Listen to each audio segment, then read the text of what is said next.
Hello and welcome to Smart Port TV. Nice of you to join us for a look ahead at what will be happening in the Port of Hamburg in 2017. And we're doing it in 360-degree video format. So you can look all around wherever you want, to the left, to the right, up and down, and experience the Port of Hamburg with all your senses.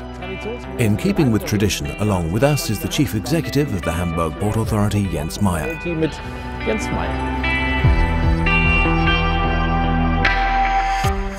Jens Meyer, thanks for your time. As usual at this time of year, we're taking a look at the year ahead, 2017. Let's start with the current status. We wouldn't be Smart Port TV if we didn't talk about Smart Port projects in the Port of Hamburg. Tell us about the Smart Port projects that have already been successfully implemented. Well, we've started one or two pilot projects in the Port of Hamburg. The goal is to present projects that are made in Hamburg, but that can be taken to the rest of the country and, above all, to the rest of the city.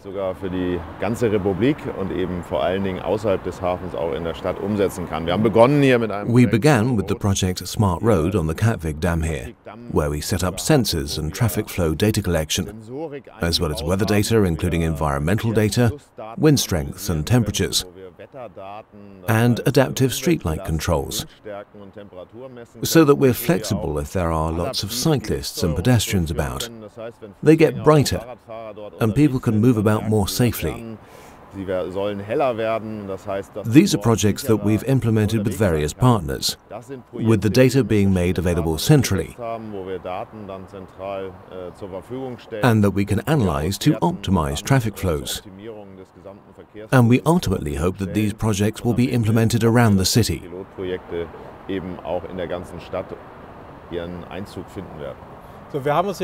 Now, we've met here on a tower that many people are familiar with, in the southwestern part of the Port of Hamburg, and over there we can see the A7, although it's a bit foggy. And the Elbe Tunnel is over there too, to give you an idea of where we are. And over there we can see a large part of the port's railway sidings. And this tower is where a large part of the port rail traffic is managed from. That brings us to our next topic. What role does the Smart Port play in terms of rail traffic, which is increasing all the time? How has this been implemented in everyday operations?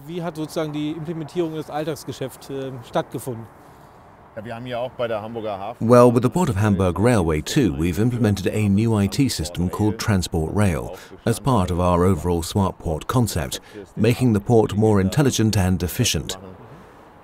This system is basically an infrastructure management system so that track usage can be managed optimally, as well as loading operations, and via automated interfaces, we've tried to make the exchange of data more automatic and involve less manual work. The idea is to lay the groundwork for further growth and optimize capacity of the freight trains and rail tracks, and to make sure we use the infrastructure more effectively. That's a major project, and we've completed it. We also have a lot of rail points in the Port of Hamburg, as you can see here.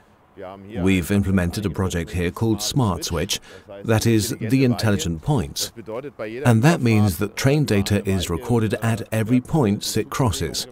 The data is transferred via multiple sensors. And when the points themselves move, we measure energy usage and the power needed to change a point. The more energy you need, the more wear the points will have been subject to. They have to be oiled and greased, or a maintenance crew has to go out. And we try to carry out inspections and repairs before things get broken. You can imagine that in a place like this, with so many points, it's crucial that things function, and that you don't notice that something is broken before it's too late.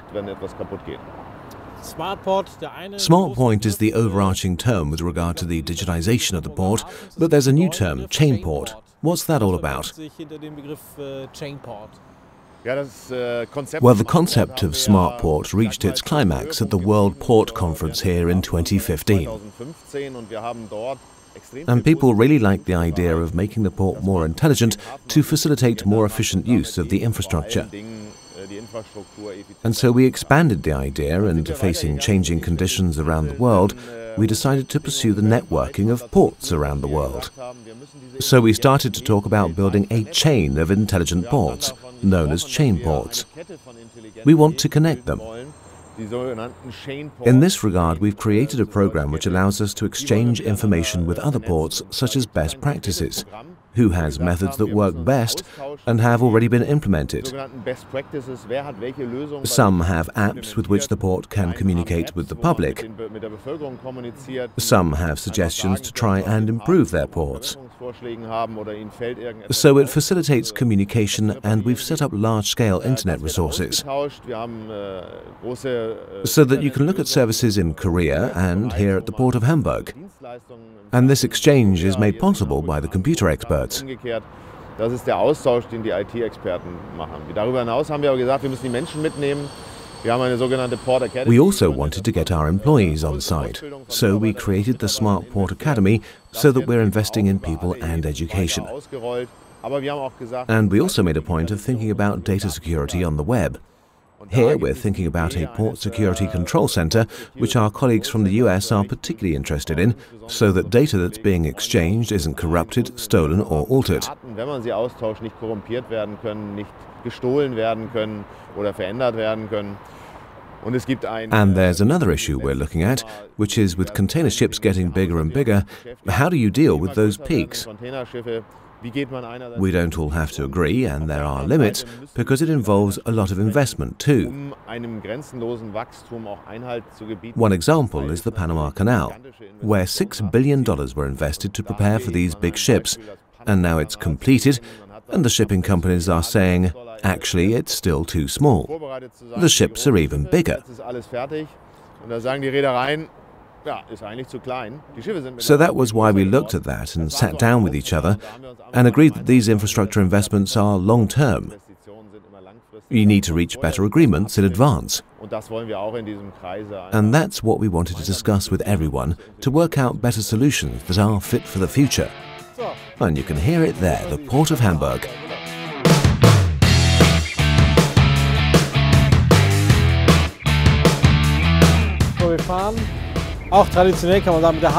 So now we're going to go on a little trip with the harbour master and talk about the Kolbrandbrücke. Moin, schön, dass wir mitfahren dürfen.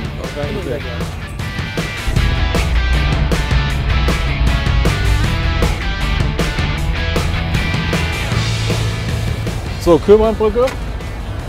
So the Kolbrandbrücke is over there to the right of us. And we've come here to talk about the Burkhardt Quay. Über den Burkhardt Kai zu sprechen, Jens Meyer, die Verkehrswege. Jens Meyer, access to and from the Burkhardt Quay is being completely revamped. Why is that necessary? Warum ist das notwendig? Ja, wir nehmen hier am Burkhardt Kai eine zukunftsorientierte Verkehrs... We are adapting transport access here with a long-term view as transport volumes change. Over here we have the Rubenberger Lock. It's not just about renewing bridges and rail links. We've also built a new lock here and filled in an old one. And then we've renewed the road above the lock so that in the future access to the Burkhardt Quay will be from over there and it will be exited from over there. Both road and rail bridges are being renewed here. We want to create a new 3-track rail link. One track will connect the stations Waltershof and Mühlenwerder, and 2 tracks will take you directly to the terminals. And at the exit you'll have 2 tracks on that side and 2 tracks leading into the Burkhardt Kai. We're investing a total of 110 million euros here to get the Burkhardt Kai and Eurogate ready for the future with this 3-track solution. Can you tell us what the major challenges have been when it comes to the Burkhardt Kai and the work going on here? Well, of course, all the changes we make in the Port of Hamburg have to be made during ongoing operations. Things don't stop, so access to and from the container terminals has to be guaranteed during the work. So before we can close a bridge, we have to make sure new access routes are opened up. And of course, space is often tight. It's a challenge we're frequently faced with in the port of Hamburg. But we've become specialists and we're good at it. We do it by using intelligent solutions. Intelligenten Lösungen den Hamburger Hafen hier im Fluss zu halten.